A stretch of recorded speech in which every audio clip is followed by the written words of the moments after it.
আসসালামু আলাইকুম এভরিওয়ান। আজকে হাজির হয়েছি খুবই কম সময়ে তৈরি ঘরোয়া পদ্ধতিতে মেয়োনিজ রেসিপি নিয়ে, যেটা তৈরি করতে লাগছে খুবই অল্প কিছু উপকরণ। আর এই রেসিপিটা কোনো হোটেল বা রেস্টুরেন্টের রেসিপি না, এটা তৈরি করেছি আমি আমার নিজের মতো করে, কিন্তু এর টেস্ট আপনাদের মুখে লেগে থাকবে। আর আমার বানানো এই মেয়োনিজ সবাই খেয়ে একদম ফ্যান হয়ে গেছে।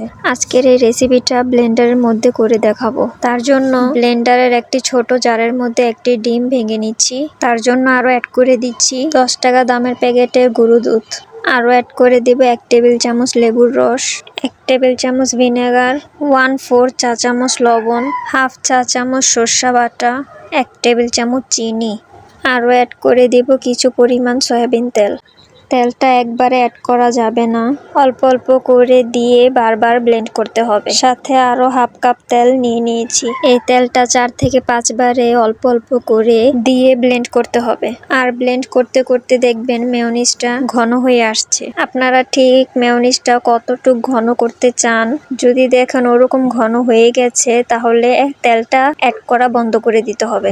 দেখতেই পারছেন আমার মেয়োনিজটা কতটা পারফেক্ট হয়েছে। বাসায় অবশ্যই একবার হলো এই মেয়োনিজটা ট্রাই করে দেখবেন, খুবই মজার। যে কোনো খাবারের স্বাদ আরো দ্বিগুণ করে দিবে। এই মেয়োনিজটা আপনারা নরমাল ফ্রিজে রেখে 1 সপ্তাহের জন্য স্টোর করে খেতে পারবেন।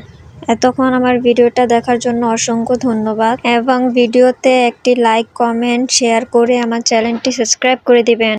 আজকের জন্য আল্লাহ হাফেজ। সামনে দেখা হবে আরো নতুন একটি রেসিপি নিয়ে।